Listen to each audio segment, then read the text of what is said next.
See, it's just kind of soft. Yeah, no, it's fine. Okay. Miss Beretta, we're on the exterior of your house on the left-hand side. You'll notice you see this piece of pipe up above the window. The window. There you go. We're in Texas. They call this the secondary condensation line. The unit, your HVAC or your air conditioner heater is up in the attic in the garage. Whenever it's working, it's going to produce some condensation or moisture. It's got two ways of trying to get it out. It has a primary way and a secondary way. This is the secondary way. The main thing you need to know, if you ever see water dripping from this piece of pipe, red lights are going off in your head. That means there's another line on the other side of the house that is clogged up. Most builders will try to put this over a window so it's easy for the homeowner to see that, hey, that pipe is dripping and that shouldn't be happening. But we're going to talk about doing something that if you will do on a monthly basis, once you get moved in, hopefully you can be proactive and hopefully prevent that from happening. All right, we're going to go around to the front of the house, and we're going to talk about weep holes. Okay. You'll notice you have some holes down at the very last row of stone or brick. They're put in there on purpose. It's not by accident. As change in temperature occurs, condensation or moisture was formed behind the brick. If that moisture is trapped back there, it will eventually turn to mold. So this allows a place for that condensation to escape, lets the house breathe, if you will. So as you start living in the house, you see one of these holes getting clogged up, or an ant pile is building up over them, get a knife or screwdriver, kind of clean it out. You just want to keep the holes open. Sometimes you'll also see them above the lintels on windows and some open areas. We're just going to kind of come around to the right-hand side of the house, and then we'll go to the backyard, but we've got a couple things here to do. The first thing, PVC pipe you see right here, this goes to the to your sewer cleanout line. If the sewer gets backed up, you could unscrew this top cap, you could run a snake down in there, or you can call the plumber. I've been told in Killeen, it's different in other places, but you'd be responsible for any blockage all the way from the main line back to your house. And so if there's a clog or an obstruction, it would be your responsibility. If the obstruction is in the main line, then the city will take care of that. All right, now we're over here. This is this is what they call your backflow valve. This is a part of your sprinkler system. Some cities require it, others do not. Obviously, Killeen does because you have one. All this is once water from the city comes, it gets into your sprinkler lines. This is going to prevent that water from going back into city water. You'll notice that you do have some exposed pipe above ground.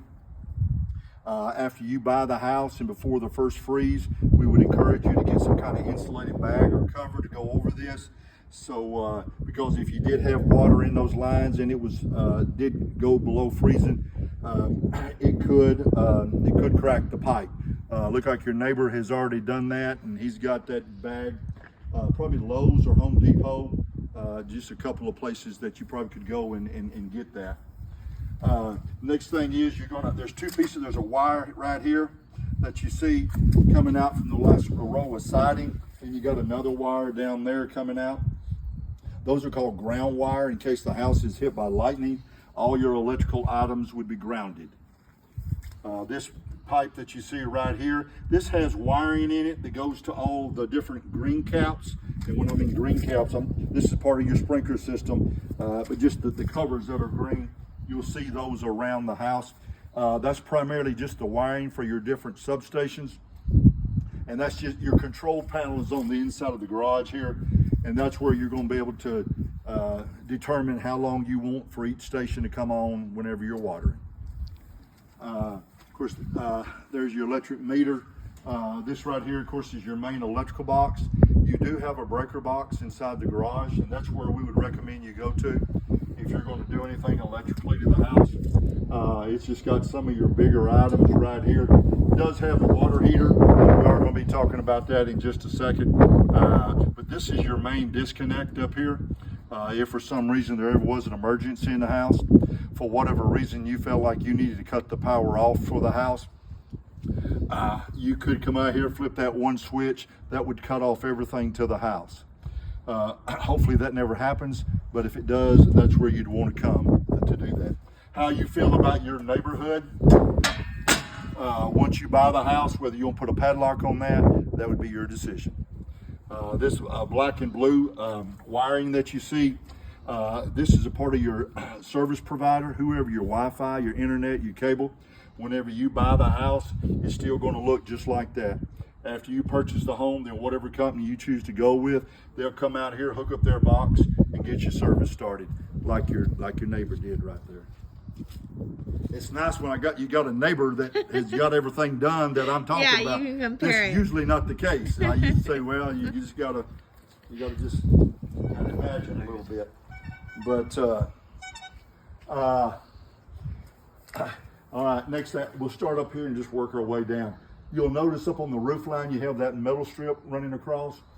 They call that a rain diverter. If we're having a heavy rain and water's coming off the roof, it's just going to try to split the water so you don't just have a deluge of water all coming on top of your condenser. Your condenser, it is all right for water to get in there. You were just trying to keep down the amount and just instead of just having a deluge. The box that you see right here, that is what they call an air intake for your HVAC or your air conditioner heater. Sometimes the unit needs to bring in outside air, and that's where that air is going to come from, and it'll just be going up in there. The white pipe that you see right here, this is, you remember the pipe that was over on the other side of the house, over the window that was sticking out of the soffit 2 or 3 inches? That was the secondary line. This pipe right here is the primary line. It is normal for water to be trickling out of here. That's a good thing. The only bad thing about it is if water is inside that line most of the year, there's a good chance algae, moss, or mold will start to grow. If it starts growing and nobody doesn't do anything, eventually it could clog it up. If it clogs it up, then the unit's going to have to kick it to that piece of pipe on the other side. Now, I do have down that they need to put up a little end piece on here just so to get the water. I mean, not that it won't go down now, but just kind of an end and a little elbow, if you will. Okay. And that's on the punch list, but we got that. Okay. This piece of pipe coming out right here from the siding, that is to your hot water heater that's inside the garage. That hot water heater sits in a pan. If it leaks for whatever reason, it's going to leak into the pan, and then that water is going to be diverted to the outside of the house. Okay. So that's what that is.